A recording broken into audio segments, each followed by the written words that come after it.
Welcome back to the show. Check out these headlines. We've got the next phase of Ripple and Palau. You're going to want to hear directly from Palau today, and you will. And guess what else? Ripple gets that license in Ireland. Hello, European Union. We're open for business, baby. We got that and so much more. Somebody roll that beautiful intro.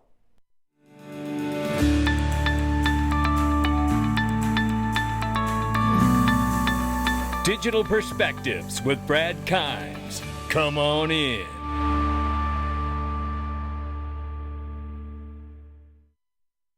Welcome back to the show. You can follow us on Twitter and YouTube for exclusive content. Right now, $1.69 trillion market cap for crypto. The market is up 0.1%. 43,000 slightly over for Bitcoin right now. $2,217 and change for Ethereum.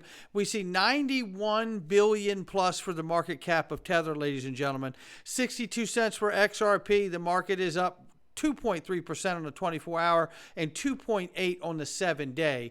Range of price very quickly right now is 0.5974 on the bottom, 0.6195 on the top. We're very close to the top side of that price range. We'll keep an eye on it. If you haven't done it, ladies and gentlemen, we're talking about XRP Las Vegas. Become a sponsor and exhibitor. Just click on the bar and fill out the page and join us on the floor, or get a ticket and come as an attendee. This is going to be a remarkable conference. You buy your ticket right here. And by the way, while you're at it, get a fundraiser ticket for Chamber of Digital Commerce, who's currently working very hard to fight the bill, Ban Crypto in America bill by Elizabeth Warren and 19 other senators. This is a great time to join that fundraiser and help them make the fight. You will get a tax deduction for your ticket for the fundraiser. And let me tell you, these are just some of the people you're going to see, like Quincy Jones, Jay Cambo, John Deaton. You're going to see the Honorable Chris Giancarlo, ladies and gentlemen, in person. Eleanor Terrett from Fox is joining us. Uphold will be there. Jeremy Hogan, virtual appearance. You aren't going to believe this conference and what's going to happen. Ripple will be there in force. Wait till you see who's going to be on stage. You better get your tickets, ladies and gentlemen. This is going to be a real, I'm telling you, a remarkable event that you're going to want to be a part of. So make sure you get your tickets. The ticket sales have been remarkable since we opened the door. There's 134 days left, but that doesn't mean that tickets will be available for 134 days. In fact, you better be careful before the price increase happens, which could be sooner than any of us realize. Make sure you get your ticket today. I Trust Capital, ladies and gentlemen. Buy and sell crypto, gold, and silver with your IRA. It is the best gold and silver IRA on the planet. Don't believe me? Click the link to the sponsor underneath and check it out for yourself. What a time. The only place you can get institutional custody, I Trust Capital. If you're a retail investor, that's where you're going to get institutional custody and tax-free at the same time. It's true. Michael Brandt shares here with us, cryptocurrency industry has witnessed a significant shift in 2023 with a remarkable 40 out of 42 new countries entering the sphere.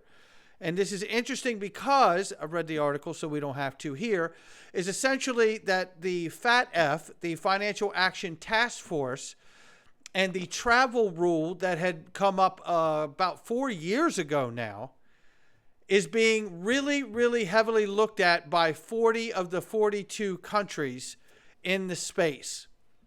This is coming, ladies and gentlemen. They're going to have a limit on the amount of crypto digital assets you can move in a lump sum without having to declare it. Just like when you go into a country now through an airport. You got a certain amount of money, you got to declare it, right?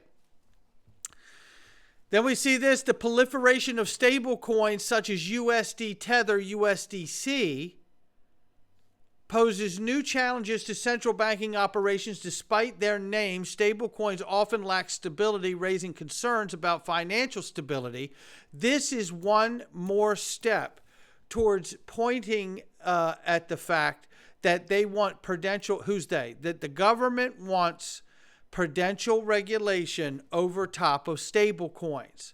Will it be the federal level or state-controlled level is the argument that happens between the right and left side here in the United States. But at the end of the day, however it goes, we are going to have to see some kind of prudential oversight of stablecoin regulation. If you get that right, you won't really need to pursue a central bank digital currency per se directly issued by the Fed, because I think that's a nightmare scenario, or directly by the government itself. But you got to get this right, and there's a lot of different factors. And I tell you, we are going to have a serious conversation at XRP Las Vegas about exactly that. So very excited to have Honorable Chris Giancarlo join us soon on that front. Then we have this. No other company understands the tussles with regulators better than Ripple. Here you're going to hear Ripple policy head here talk exactly about that. Just listen to a piece of this, not the whole thing. You joined the crypto industry recently, so I hope you've been enjoying your time here so far. I think there's probably no company more emblematic of tussling with regulators than Ripple. And I know Ripple has been making a big push abroad, including in Europe. So I'm curious from your standpoint, when you think about new jurisdictions to expand into, what are you actually looking at? And maybe you can start with Europe and share your view on what's happening with the EU. Sure. Well, thank you for having me here, Leo, and the Blockchain Association. This has been a really interesting 2 days. Every time I come to one of these in my first 6 months, I'm learning more and more and meeting some wonderful people. At Ripple, I would say, our history of tussling with regulators is not because we're anti-regulator or anti-regulation. We actually believe regulation is a good thing, is needed. It can be a validating and legitimizing force for the industry as well as for the players within it. Some of what has come our direction has not been at our request, let's put it that way. But when I go around the world and I represent Ripple, some of the things that we're looking at, and we're a very global company, we have a footprint in 4 or 5 continents, of which I've been to in the last 6 months. And we've had really productive conversations. And a lot about what we are engaging with is about respect. Respect for understanding what the regulators on the other side are trying to accomplish, as well as their respect for what the industry is and its validness and its utility, whether it's financial institutions who we serve or consumers. And so, interestingly enough, and it really goes on to talk about the broad stroke, this whole thing's good. It's just for the sake of time I have to stop it. So shout out to Rob Grant, the VP of Global Policy at Ripple. On 4 to 5 continents is where Ripple have a presence and a footprint. And working with regulators, which you are about to see is paid off greatly, not only here in the United States fighting the tide here to get clarity, but wait till you see what we have for you. This is just a quick shot of this really quickly here. Ripple partner Medico, and it's really Ripple acquired Medico, right? And Rule Match is the Ripple Medico partner. Rule Match, meaning the meaning of a spot Bitcoin ETF approval in the U.S. for banks. Take a quick listen. What would the approval of spot Bitcoin ETFs here in the U.S. mean for banks? Yeah, it's again a good point. I mean, I think for at this point, certainly, I believe having an ETF makes it certainly easier for many banks, I think, to offer this to their clients. I think it's important here to distinguish a bit, let's say, those banks who are also already in a position to also offer cryptocurrency holdings to their clients directly, so without any securities wrapper. Or whether the majority of banks really still requiring that or want to have the traditional route of really being able to offer it through such an ETF. Particularly those that the latter, I think, will, of course, heavily benefit from this. But at the same time, we believe, again, it would also strengthen the offering of banks that do already offer direct custody of Bitcoin. I think particularly here in Europe, we do have a growing number of banks that do offer also direct holdings, even offering custody services for their clients, right? And in this regard, we believe there is a bit of a dual track depending on the jurisdiction, but there is no doubt that the ETF would have a very positive benefit on the entire offering of cryptocurrencies by banks. And there you have that. Not like we couldn't put it together, but it's just one more layer of volume of liquidity that is about to be injected into this space. Very quick clip here. Listen to this. Mike Novogratz talking about no one stops the train, essentially.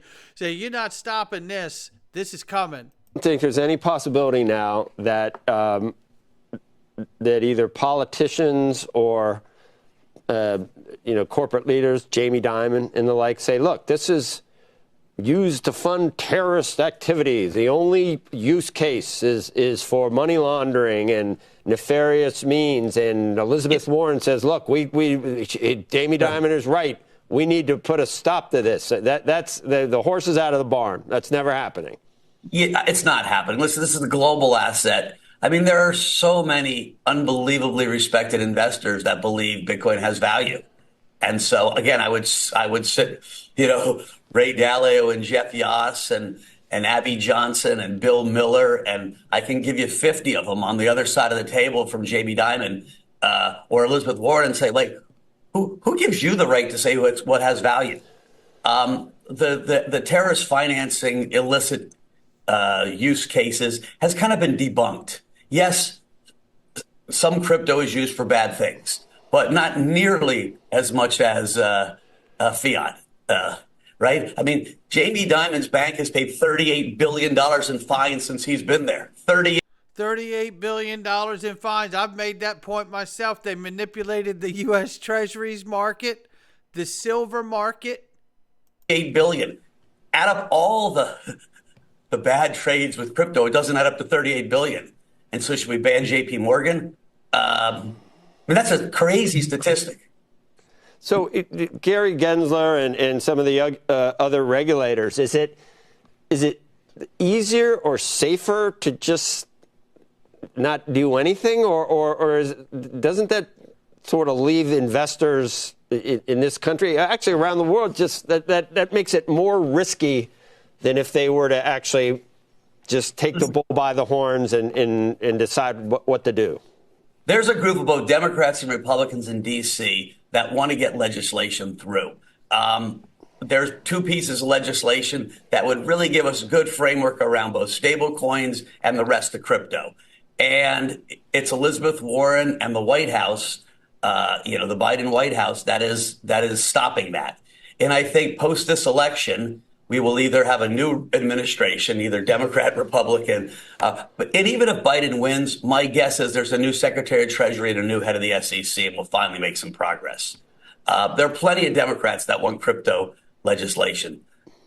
Well, I tell you, there's a whole conversation about whether that president that's currently in here will even be back. And inside the Freedom Zone today, we're going to go into the question, will there be war or will there be a resignation from the current president? We're going to discuss that in the Freedom Zone. But here we catch up with Ripple Phase 1 and Phase 2 here. Now I'm going to skip to this because this is where it actually gets about Phase 2 and what's coming in the next Phase 2. You'll want all of this. And when you're back in an area with strong Wi-Fi, you could just go ahead and upload your transactions, and they would all go through. A second one. So are you guys gonna use the offline wallet? Yes, we're looking at offline wallet as part of Phase 2.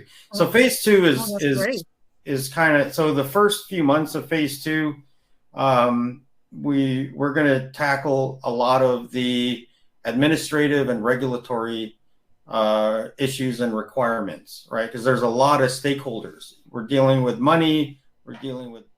And there you have that. So the offline wallets, stakeholders, regulatory issues, they're getting closer. This is all on the XRP ledger, the public ledger, right? The public good. Then there's this, ladies and gentlemen. Shout out to Mary C. Hall from Ripple as well. Breaking news, Ripple added to Central Bank of Ireland's virtual asset providers VASP register. Now, this is a very big deal. Eric Van Miltenberg, Senior VP Strategic Initiative, said the Central Bank of Ireland's addition of Ripple Markets to its list of registered virtual asset service providers is a significant step forward for our business in the region. Ireland has positioned itself as a supportive jurisdiction for the virtual assets industry, and consequently as a great place for businesses like Ripple to operate, reinforcing our decision to select Ireland as our primary base for EU regulation. By providing regulatory clarity for the industry, Ireland and the EU more broadly are boosting confidence in digital assets, payments, and fintech ecosystem, demonstrating their commitment to the long-term development of these industries.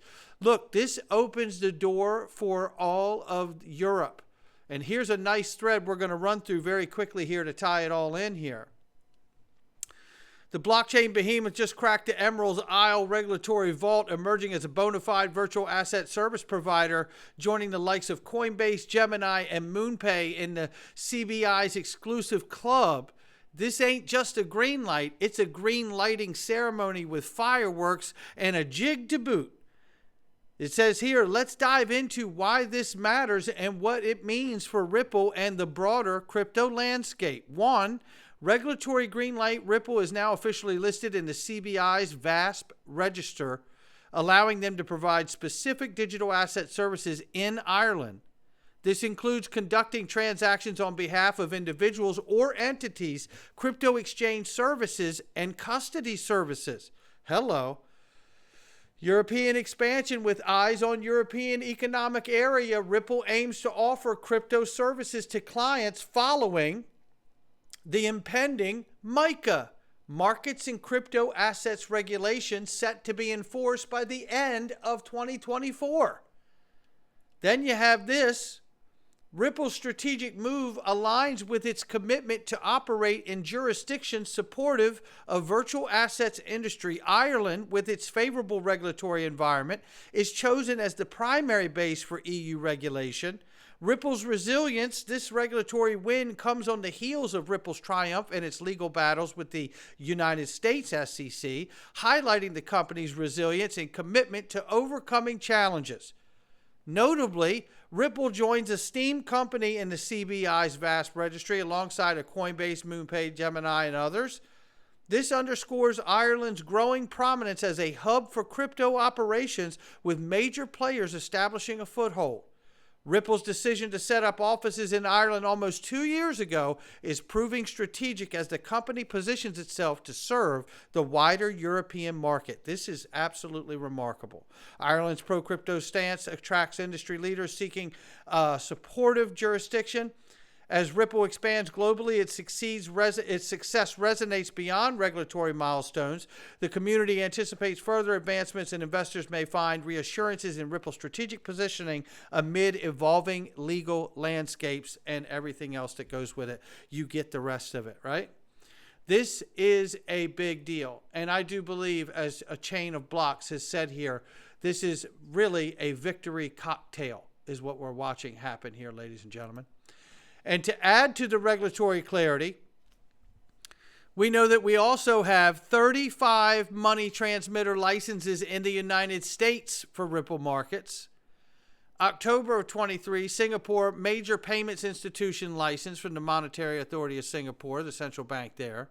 And November of 23, Dubai, the DFSA, XRP within the DIFC. And then December, we have here today, Ireland VASP register. It just keeps getting better and better. And with that, Eggrag Crypto says alts to $1 trillion. Talking about altcoin market, ladies and gentlemen, are aiming to hit 1 trillion soon. Remember how fast things moved on May 22nd, dumping. It's like that, but going up this time, surpassing all-time high by 2.3 times, is merely the start of what could be decades of growth. But let's cross our fingers that March 2024 won't bring unexpected surprises like before. This journey towards substantial growth is absolutely thrilling. Yes, it is, and that's where we are on this day. I hope you will join us in the Freedom Zone, ladies and gentlemen. We're about to get into it. What is this new president going to do with these circumstances? You're not going to like the facts, but we've got them. And I'll tell you what else we're going to look at, too, is the disturbing behavior and patterns of the one Dr. Fauci and the other Bill Gates. I hope you'll join us inside the Freedom Zone at digperspectives.com. Not financial advice from me or anyone else. I'll catch all of you on the next one.